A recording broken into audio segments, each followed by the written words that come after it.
TLB's biology ക്ലാസ്സസിൻ്റെ പുതിയൊരു വീഡിയോയിലേക്ക് ഏവർക്കും സ്വാഗതം. Dear students, today we can start our plus 2 zoology classes. The first chapter in zoology is human reproduction. ചാപ്റ്ററിലേക്ക് കടക്കുന്നതിന് മുമ്പ് ഈ വർഷം നമുക്ക് സുവോളജിയിൽ പഠിക്കുവാനുള്ള ചാപ്റ്റേഴ്സിന്റെ പേരുകൾ നമുക്കൊന്ന് പരിചയപ്പെടാം. മൊത്തത്തിൽ നമുക്ക് ബയോളജിയിൽ 16 ചാപ്റ്റേഴ്സ് ആണ് പഠിക്കുവാനുള്ളത്.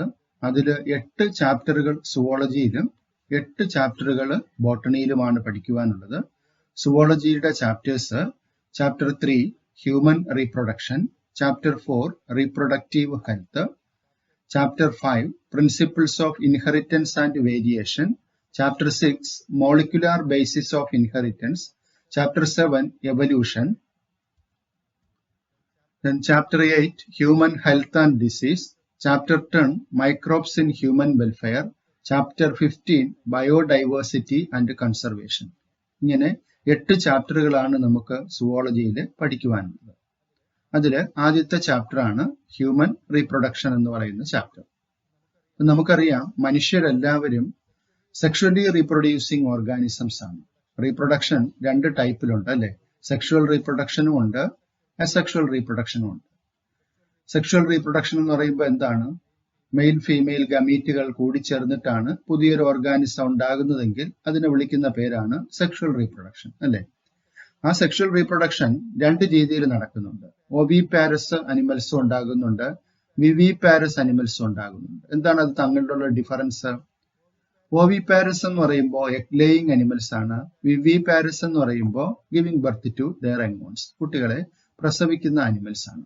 മനുഷ്യരെ സംബന്ധിച്ചിടത്തോളം കുഞ്ഞുങ്ങളെ പ്രസവിച്ച് വളർത്തുന്ന അനിമൽസ് ആണ് നമ്മൾ മനുഷ്യരെന്ന് പറയുന്നത് അല്ലെ? Human beings R sexually reproducing organisms. ഒരു ഓർഗാനിസം അല്ലെങ്കിൽ നമ്മൾ എല്ലാവരും ഉണ്ടായിട്ടുള്ളത് ഒരു സിംഗിൾ സെല്ലിൽ നിന്നാണ്. ആ ഒരു സിംഗിൾ സെൽ എന്ന് പറയുന്നത് എങ്ങനെ ഉണ്ടാകുന്നു എന്ന് ചോദിച്ചാൽ, ഫാദറിൽ നിന്നും കിട്ടുന്ന സ്പേം സെല്ലും മദറിൽ നിന്നും കിട്ടുന്ന എഗ് സെല്ലും തങ്ങളിൽ കൂടിച്ചേർന്നിട്ട് സൈഗോട്ട് എന്ന് പറയുന്ന ഒരു സിംഗിൾ സെല്ലായിട്ട് മാറുന്നു. അപ്പൊ അങ്ങനെ ഒരു സിംഗിൾ സെല്ലിൽ നിന്നാണ് നമ്മളുടെ എല്ലാവരുടെയും ജീവിതം ആരംഭിക്കുന്നത്, അല്ലെങ്കിൽ ജീവൻ ആരംഭിക്കുന്നതെന്ന് പറയാം അല്ലെ? അപ്പോ ഇങ്ങനെ നമുക്ക് ഒരു സിംഗിൾ സെല്ല് നമുക്ക് ജീവൻ ആരംഭിക്കുമ്പോൾ അതിൽ പറഞ്ഞു, നമുക്ക് 2 പേരെ നമ്മൾക്ക് അതിൽ ഡൊണേറ്റ് ചെയ്യുന്നു അല്ലെ? നമ്മുടെ ഫാദറും മദറും. അതില് നമ്മുടെ ജീവന്റെ ഉത്തരവാദികൾ ആരെന്ന് ചോദിച്ചാൽ ഫാദറും മദറുമാണ്. അതിൽ ആരെയാണ് നമ്മൾ കൂടുതൽ ഇഷ്ടപ്പെടുന്നത്, സ്നേഹിക്കുന്നത് എന്നുള്ള ഒരു ക്വസ്റ്റ്യൻ ചോദിച്ചാൽ ഫാദറിനെ ആണോ മദറിനെ ആണോ? ഇനി അവർ 2 പേരും അല്ല, ബ്രദേഴ്സിനെയോ സിസ്റ്റേഴ്സിനെയോ ആരെങ്കിലും ആണോ?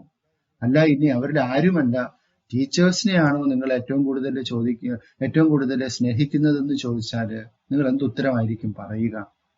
ആരെയായിരിക്കും?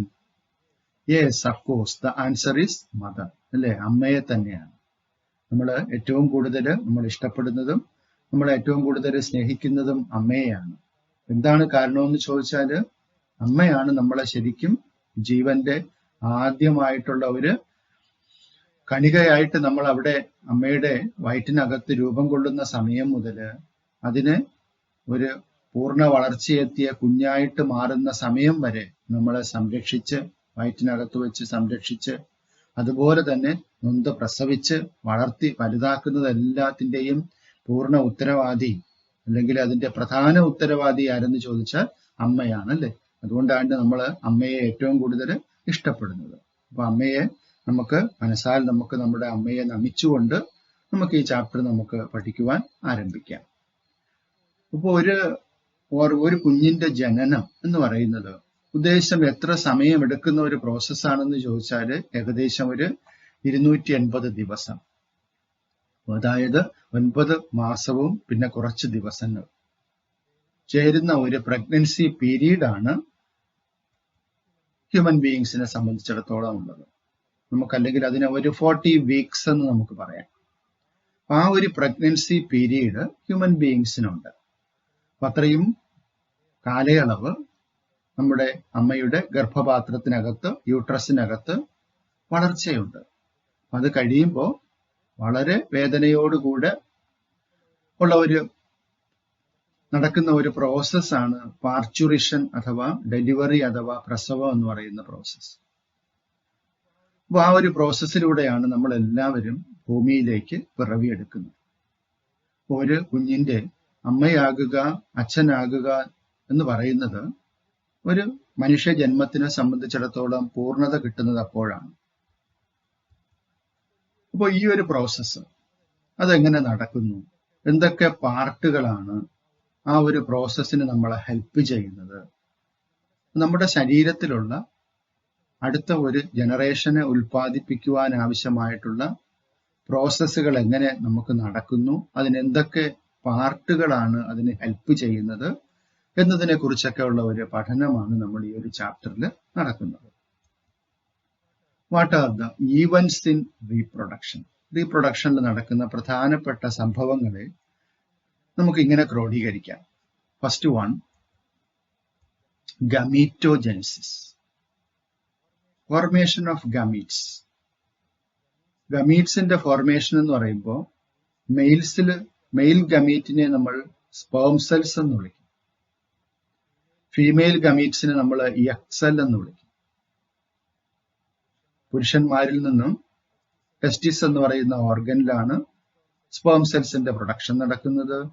ഫീമെയിൽസില് ഓവറി എന്ന് പറയുന്ന ഓർഗനില് എഗിന്റെ പ്രൊഡക്ഷൻ നടക്കുന്നു. ഇത് രണ്ടും കൂടെ കൂടിച്ചേർത്ത് സൈഗോട്ട് എന്ന് പറയുന്ന സിംഗിൾ സെൽ ഉണ്ടാകുന്ന പ്രോസസ്സാണ് ഫെർട്ടിലൈസേഷൻ. അങ്ങനെ നോക്കുമ്പോൾ റീപ്രൊഡക്ഷനിലെ ഫസ്റ്റ് ഈവന്റ് ഏതാണെന്ന് ചോദിച്ചാൽ it is nothing but gametogenesis. What is mean by gametogenesis? Production of sperms in males and ovum in females is known as gametogenesis. That is, simply formation of gametes are known as gametogenesis. ഇനി രണ്ടാമത്തെ പ്രോസസ്സാണ് insemination എന്ന് പറയുന്ന process. എന്താണ് insemination? Transfer of sperms into the female genital tract. മെയിൽസില് sperm cell ഉണ്ടാകുന്നു, ഫീമെയിൽസില് egg cell ഉണ്ടാകുന്നു. ഇനി ഈ ഇൻസെമിനേഷൻ എന്ന് പറയുന്ന പ്രോസസ്സ്, ആ പ്രോസസ്സ് വഴിയാണ് ഫീമെയിൽസിനകത്തേക്ക് സ്പേം സെൽസ് എത്തുന്നത്.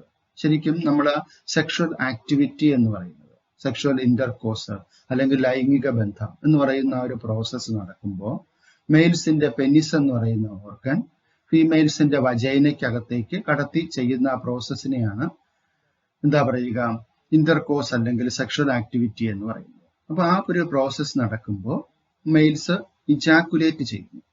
മെയിൽസിൽ പ്രൊഡ്യൂസ് ചെയ്തിരിക്കുന്ന സ്പേംസ് ഫീമെയിൽസിന്റെ യൂട്രസിനകത്തേക്ക് അത് ഇജാക്കുലേറ്റ് ചെയ്യുന്നു. ആ ഒരു പ്രോസസ് വഴി സ്പേം സെൽസ് ഫീമെയിൽസിന്റെ യൂട്രസിനകത്തേക്ക് എത്തുന്നു. ഈ പ്രോസസ്സിനെയാണ് എന്ത് പേരിട്ട് വിളിക്കുക? ഇൻസെമിനേഷൻ എന്ന് വിളിക്കുക. That is transfer of sperms into the female genital tract is known as insemination. ഇനി next process is known as fertilisation. നേരത്തെ പറഞ്ഞു അല്ലെ, fusion of male and female gametes is known as fertilisation. അപ്പോൾ sexual activity നടക്കുമ്പോൾ ഒരു പ്രാവശ്യം male ejaculate ചെയ്യുമ്പോൾ millions of sperms ആണ് ഫീമെയിൽ ജെനൈറ്റൽ ട്രാക്റ്റിൽ എത്തുന്നത്. അപ്പോൾ ആ സ്പേംസിൽ ഒരു സിംഗിൾ സ്പേം മാത്രമാണ് എഗ്ഗുമായിട്ട് ഫ്യൂസ് ചെയ്യുന്നത്. ആ ഒരു പ്രോസസ്സിനെ നമുക്ക് വിളിക്കാവുന്ന പേരാണ് ഫെർട്ടിലൈസേഷൻ.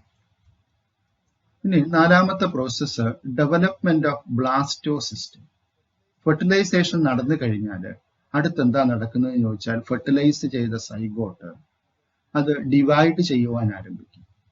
ഒരു സെല്ല് 2 സെല്ലാകുന്നു, 2 4 ആകുന്നു, 4 8 ആകുന്നു, 8 16 ആകുന്നു.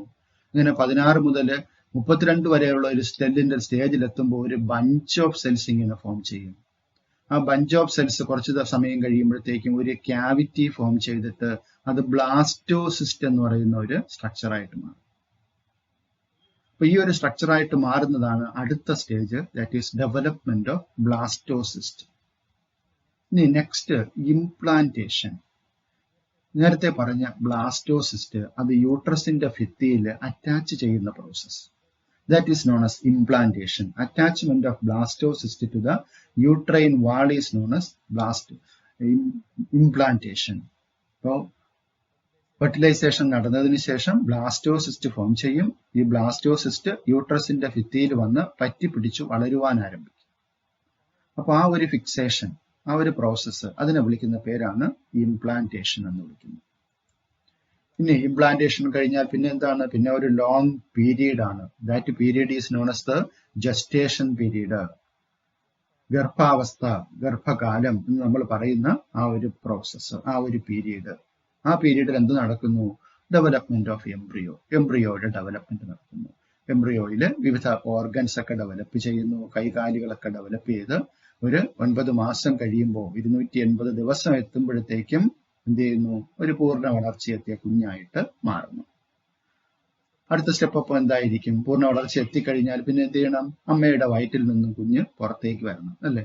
ആ ഒരു പ്രോസസ്സിനെ വിളിക്കുന്ന പേരാണ് delivery. Delivery of the baby.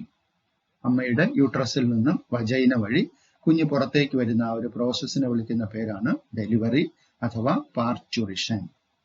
അപ്പൊ ഈ ഒരു സ്റ്റെപ്പുകൾ എന്തൊക്കെയാണ്? സ്റ്റെപ്പുകൾ ഒന്നുകൂടെ നോക്കിക്കേ. First one, gametogenesis. What is mean by gametogenesis? Production of sperms in males and ovum in females is known as gametogenesis. Next process is insemination. Transfer of sperms into the female genital tract is known as insemination. Next one, fusion of male and female gametes is known as fertilization. Next one, development of blastocyst. Next one, attachment of blastocyst to the uterine wall. Then development of embryo. Then delivery of the baby. അപ്പൊ ഇത്രയും events ആയിട്ട് നമുക്ക് reproductive ഈവൻസിനെ മൊത്തത്തിൽ നമുക്കൊന്ന് classify ചെയ്യാം.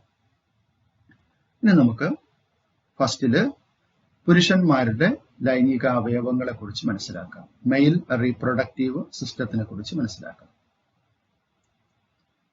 Mail reproductive system എന്ന് പറയുന്നത് ഒരു ജോഡി ടെസ്റ്റിസ് ആണ്.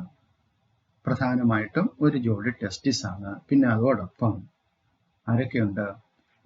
അക്സസറി ഡക്ട്സ് ഉണ്ട്, അക്സസറി ഗ്ലാൻസ് ഉണ്ട്, എക്സ്റ്റേണൽ ജെനിറ്റേലിയ ഉണ്ട്. ഇപ്പൊ മെയിൽ റീപ്രൊഡക്റ്റീവ് സിസ്റ്റം എവിടെയാണ് ലൊക്കേറ്റ് ചെയ്തിരിക്കുന്നതെന്ന് ചോദിച്ചാലോ, it is in the lower region of pelvis. അടിവയറിന് താഴെയായിട്ടാണ്. അപ്പൊ എന്തൊക്കെയാണ് പ്രധാനപ്പെട്ട മെയിൽ റീപ്രൊഡക്റ്റീവ് സിസ്റ്റത്തിന്റെ പാർട്ടുകൾ? എ പെയർ ഓഫ് ടെസ്റ്റിസ്, ഒരു പെയർ ടെസ്റ്റിസ് ഉണ്ട്. പിന്നെ ടെസ്റ്റിസിൽ പ്രൊഡ്യൂസ് ചെയ്യുന്ന സ്പേംസിനെ കണ്ടക്ട് ചെയ്ത് കൊണ്ടുപോകുന്നതിനായിട്ട് കുഴലുകളുണ്ട്. ആ കുഴലുകളെയാണ് അക്സസറി ഡക്ട്സ് എന്ന് വിളിക്കുന്നത്. ഇനി ഈ പ്രോസസ്സിന് സഹായിക്കാനായിട്ടുള്ള കുറെ സെക്രീഷൻസ്, എൻസൈംസും മറ്റ് ഫ്ലൂയിഡ്സും ഒക്കെ സെക്രീറ്റ് ചെയ്യുന്ന കുറച്ച് ഗ്ലാൻസുകളുണ്ട്. ആ ഗ്ലാൻസുകളെ അക്സസറി ഗ്ലാൻസ് എന്ന് വിളിക്കുന്നു. പിന്നെ എക്സ്റ്റേണൽ ജെനിറ്റേലിയ, പുറമേ നമുക്ക് നോക്കിയാൽ കാണാൻ പറ്റുന്ന മറ്റു ഭാഗങ്ങളുണ്ട്. നമുക്ക് ഡീറ്റെയിൽഡ് ആയിട്ട് ഓരോന്നായിട്ട് നമുക്ക് നോക്കാം. ആദ്യം സ്ക്രോട്ടം എന്ന് പറയുന്ന ഭാഗത്തിനെ ഒന്ന് പരിചയപ്പെടാം. എന്താണ് scrotum? The testes are situated outside the abdominal cavity within a pouch called scrotum. അപ്പൊ സ്ക്രോട്ടം എന്ന് പറയുന്നത് വൃഷണസഞ്ചി, ടെസ്റ്റിസിനെ വൃഷണം എന്നാണ് മലയാളത്തിൽ പറയുക. അതിനെ പ്രൊട്ടക്ട് ചെയ്യുന്ന ഒരു സഞ്ചിയാണ് scrotum. The testes are situated outside the abdominal cavity. നമ്മുടെ അബ്ഡോമിനൽ ക്യാവിറ്റിയുടെ പുറത്താണ് ടെസ്റ്റിസ് സ്ഥിതി ചെയ്യുന്നത്. ആ സ്ഥിതി ചെയ്യുന്ന ആ പൗച്ചിനെ, സഞ്ചിയെ വിളിക്കുന്ന പേരാണ് സ്ക്രോട്ടം. അപ്പൊ എന്തിനാണ് ഈ ടെസ്റ്റിസ്? ശരീരത്തിന്റെ ബാക്കി എല്ലാ വൈറ്റൽ ഓർഗൻസും ഒക്കെ നമ്മുടെ ശരീരത്തിന്റെ അകത്താണ് പ്രൊട്ടക്ട് ചെയ്തിരിക്കുന്നത്. എന്നാൽ ടെസ്റ്റിസ് ശരീരത്തിന്റെ പുറത്താണ് പ്രൊട്ടക്ട് ചെയ്തിരിക്കുന്നത്. എന്തിനു വേണ്ടിയാണെന്ന് അറിയാവോ? The scrotum helps in maintaining the low temperature of the testis 2 to 2.5 degrees Celsius lower than the normal internal body temperature necessary for spermatogenesis. ഇതാണ് കാരണം. എന്താണ്? സാധാരണ രീതിയിലുള്ള സ്പേം പ്രൊഡക്ഷൻ നടക്കണമെങ്കിൽ, നോർമലായിട്ടുള്ള സ്പേം പ്രൊഡക്ഷൻ നടക്കണമെങ്കിൽ ബോഡി ടെമ്പറേച്ചറിനെക്കാളും 2 മുതൽ 2.5 ഡിഗ്രി സെൽഷ്യസ് കുറഞ്ഞിരുന്നാൽ മാത്രമേ സ്പേം പ്രൊഡക്ഷൻ നോർമലായിട്ട് നടക്കൂ. അപ്പൊ ആ ഒരു പ്രോസസ്സ് നോർമലായിട്ട് നടക്കുന്നതിന് വേണ്ടിയാണ് ബോഡിയുടെ പുറത്തായിട്ട് ടെസ്റ്റിസ് സിറ്റുവേറ്റ് ചെയ്തിരിക്കുന്നത്. അപ്പൊ ഈ ഒരു കാര്യം നിങ്ങൾ മനസ്സിലാക്കുമ്പോൾ, പ്രത്യേകിച്ചും ആൺകുട്ടികൾ ഓർക്കേണ്ട ഒരു കാര്യമുണ്ട്. നമ്മൾ ഒരുപാട് ഇറുകിയ അടിവസ്ത്രങ്ങളൊന്നും ധരിക്കുവാൻ പാടില്ല. ഒരുപാട് ഇറുകിയ അടിവസ്ത്രങ്ങൾ ധരിക്കുമ്പോൾ എന്ത് സംഭവിക്കും? ടെസ്റ്റിസിനെ ബോഡിയുമായിട്ട് കൂടുതൽ ചേർത്ത് വയ്ക്കുകയാണ്. അങ്ങനെ ചേർത്ത് വെക്കുമ്പോൾ ബോഡി ടെമ്പറേച്ചറിന് സെയിം ആകും ടെസ്റ്റിസിന്റെ ടെമ്പറേച്ചർ. ഇപ്പൊ നോർമലായിട്ടുള്ള സ്പേം പ്രൊഡക്ഷൻ നടക്കില്ല. അപ്പൊ അതുകൊണ്ട് നമ്മൾ ആ കണക്കിന് ഉള്ള വസ്ത്രങ്ങൾ വേണം ധരിക്കുവാൻ. ഒരുപാട് ഇറുകിയ അടിവസ്ത്രങ്ങൾ ധരിക്കുവാൻ പാടില്ല എന്ന് പറയുന്നതിന്റെ പ്രധാനപ്പെട്ട കാരണം ഇതാണ്. ഇനി എന്താണ് ടെസ്റ്റിക്കുലാർ ലോബ്യൂൾസ്? നമ്മൾ ഓരോ ടെസ്റ്റിസും നമ്മൾ ഇങ്ങനെ ഒരു ക്രോസ് സെക്ഷൻ എടുക്കുക, ഒരു ട്രാൻസ്വേഴ്സ് സെക്ഷൻ ഇങ്ങനെ എടുക്കുക എന്ന് വിചാരിക്കുക. എടുക്കുമ്പോൾ ഇതിനകത്ത് നമുക്ക് ഇങ്ങനത്തെ കുറെ കമ്പാർട്ട്മെന്റ്സുകൾ കാണാൻ സാധിക്കും. ഈ കമ്പാർട്ട്മെന്റ്സുകളെയാണ് ടെസ്റ്റിക്കുലാർ ലോബ്യൂൾസ് എന്ന് വിളിക്കുന്നത്. ഈ ടെസ്റ്റിസ് എന്ന് പറയുന്നത് ഏകദേശം ഒരു നീളവും വീതിയും പറയുകയാണെങ്കിൽ 4 to 5 സെന്റിമീറ്റർ ആണ് ഇതിന്റെ ലെങ്ത്, 2 to 3 സെന്റിമീറ്റർ ആണ് ഇതിന്റെ വിഡ്ത്ത്. ടെസ്റ്റിസിനെ കവർ ചെയ്തുകൊണ്ട് ഒരു ഡെൻസ് കണക്റ്റീവ് ടിഷ്യൂവിന്റെ ഒരു കവറിംഗ് ഉണ്ട്. ഈ ഓരോ ടെസ്റ്റിസിനകത്തും കാണുന്ന 250ഓളം കമ്പാർട്ട്മെന്റ്സ് ഉണ്ട്. ആ കമ്പാർട്ട്മെന്റ്സിനെ വിളിക്കുന്ന പേരാണ് testicular lobules. Each testis has about 250 compartments called testicular lobules. ഇനി seminiferous tubules എന്താണെന്ന് നോക്കാം. Each lobule contains 1 to 3 highly coiled seminiferous tubules in which sperms are produced. ഇപ്പോൾ ടെസ്റ്റിസിനകത്ത് ഓരോ ടെസ്റ്റിക്കുലാർ ലോബ്യൂൾസിനകത്തും 1 മുതൽ 3 വരെ ഹൈലി കോയിൽഡ് ആയിട്ടുള്ള മൈന്യൂട്ട് ആയിട്ടുള്ള ട്യൂബ്യൂൾസ് ഉണ്ട്. ആ ട്യൂബ്യൂൾസിനെ വിളിക്കുന്ന പേരാണ് സെമിനിഫറസ് ട്യൂബ്യൂൾസ്. ഈ ട്യൂബ്യൂൾസിന്റെ അകത്താണ് പ്രൊഡക്ഷൻ നടക്കുക, സ്പേംസിന്റെ പ്രൊഡക്ഷൻ നടക്കുക. Spermatogonial cells and sertoli cells പരിചയപ്പെടാം. Each seminiferous tubule is lined on its inside by 2 type of cells. ഇതൊരു സെമിനിഫറസ് ട്യൂബ്യൂൾ ആണ്. ഈ സെമിനിഫറസ് ട്യൂബ്യൂളിന്റെ അകവശത്ത് നമുക്ക് പ്രധാനമായിട്ടും 2 ടൈപ്പ് സെൽസിനെ നമുക്ക് കാണാൻ സാധിക്കും. ഒന്ന് സ്പെർമറ്റോഗോണിയൽ സെൽസും മറ്റൊന്ന് സെർട്ടോളി സെൽസും. ഫിഗറിൽ സൂക്ഷിച്ചു നോക്കിയാൽ മനസ്സിലാകും, ഇവിടെ നമുക്ക് 2 ടൈപ്പ് സെൽസുകൾ നമുക്ക് ഐഡന്റിഫൈ ചെയ്യാൻ പറ്റും. എന്തൊക്കെയാണ് സെൽസുകൾ? സ്പെർമറ്റോഗോണിയൽ സെൽസ്. ഈ സ്പെർമറ്റോഗോണിയൽ സെൽസ് ഡെവലപ്പ് ചെയ്തിട്ട് മെച്ചുർ ആയിട്ടാണ് സ്പെർമറ്റോസോവ അല്ലെങ്കിൽ സ്പേം സെൽസ് ആയിട്ട് മാറുന്നത്. ഈ സെർട്ടോളി സെൽസ് ആണ് ശരിക്കും ഈ സ്പെർമറ്റോസോവയെ ഡെവലപ്പ് ചെയ്യാൻ സഹായിക്കുന്ന ന്യൂട്രിറ്റീവ് സെൽസ്. അതിന് ആവശ്യമായിട്ടുള്ള പോഷണം കൊടുക്കുന്ന സെൽസ് ആണ് സെർട്ടോളി സെൽസ്. 2 ടൈപ്പ് സെൽസ് ഏതൊക്കെയാണ്? സ്പെർമറ്റോഗോണിയൽ സെൽസുമുണ്ട്, സെർട്ടോളി സെൽസുമുണ്ട്. Spermatogonial cells develop into spermatozoa. Cell division നടന്നിട്ട് എന്ത് ടൈപ്പ് സെൽ ഡിവിഷൻ ആണെന്ന് ചോദിച്ചാൽ റീപ്രൊഡക്റ്റീവ് സെൽസിൽ നടക്കുന്ന സെൽ ഡിവിഷൻ ആണ് മിയോട്ടിക് ഡിവിഷൻ. അപ്പൊ മിയോട്ടിക് ഡിവിഷൻ നടന്നിട്ട് അതെന്തായിട്ട് മാറുന്നു? സ്പെർമറ്റോസോവ ആയിട്ട് മാറുന്നു. സെർട്ടോളി സെൽസ് ന്യൂട്രിറ്റീവ് ഫംഗ്ഷൻ ചെയ്യും, provide nutrition to the germ cells. ഇനി മറ്റൊരു സെൽസ് കൂടെ ടെസ്റ്റിസിനകത്തുണ്ട്. They are known as the interstitial cells or Leydig cells എന്നാണ് വിളിക്കുക. അപ്പൊ ഇത് നോക്കൂ, ഇതൊരു സെമിനിഫറസ് ട്യൂബ്യൂൾ ആണ്, ഇത് മറ്റൊരു സെമിനിഫറസ് ട്യൂബ്യൂൾ ആണ്. ഈ 2 ട്യൂബ്യൂളിന്റെയും ഇടയ്ക്കുള്ള ഈ സ്പേസിനെ വിളിക്കുന്ന പേരാണ് ഇന്റർസ്റ്റീഷ്യൽ സ്പേസ്.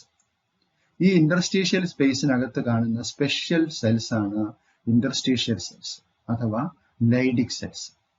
ഇന്റർസ്റ്റീഷ്യൽ സെൽസ് അഥവാ ലൈഡിക് സെൽസ് എന്ന് പറയുന്ന സെൽസ് ഇതിനിടയിൽ കാണുന്ന സെൽസ് ആണ്. ഈ സെൽസ് ആണ് നമുക്ക് മെയിൽ സെക്സ് ഹോർമോൺസ് ആയ ആൻഡ്രോജൻസിന്റെ സെക്രീഷൻ സഹായിക്കുന്നത്. മെയിൽ സെക്സ് ഹോർമോൺസ് ആയ ആൻഡ്രോജൻസിന്റെ പ്രൊഡക്ഷന് സഹായിക്കുന്നത് ഇന്റർസ്റ്റീഷ്യൽ സെൽസ് അല്ലെങ്കിൽ ലൈഡിക് സെൽസ് ആണ്. They secrete and synthesize male sex hormone known as androgens. ഓർക്കുക, ഇപ്പോൾ ടെസ്റ്റിസിൽ നമുക്ക് പ്രധാനമായിട്ടും 3 ഡിഫറന്റ് ടൈപ്പ് സെൽസ് കാണാൻ സാധിക്കും. ഏതൊക്കെയാണവ?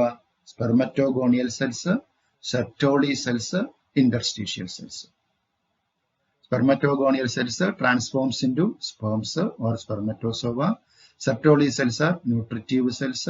Interstitial cells synthesize and secrete male sex hormones known as androgens.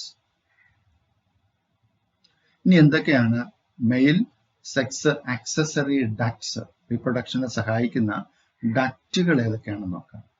Mail sex accessory ducts include rete testis, vasa efferentia, epididymis, and vas deferens. പിക്ചറിൽ നോക്കൂ, ഇവിടെ ഇതിനകത്താണ് നമുക്കറിയാം ടെസ്റ്റിക്കുലാർ ലോബ്യൂൾസ് ഉണ്ട്. ഈ ടെസ്റ്റിക്കുലാർ ലോബ്യൂൾസിനകത്ത് സെമിനിഫറസ് ട്യൂബ്യൂൾസ് ഉണ്ട്.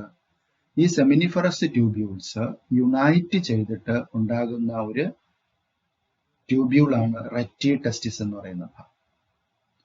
ഈ റെറ്റി ടെസ്റ്റിസുകൾ യുണൈറ്റ് ചെയ്തിട്ടുണ്ടാകുന്നതാണ് വാസ എഫറൻഷ്യ.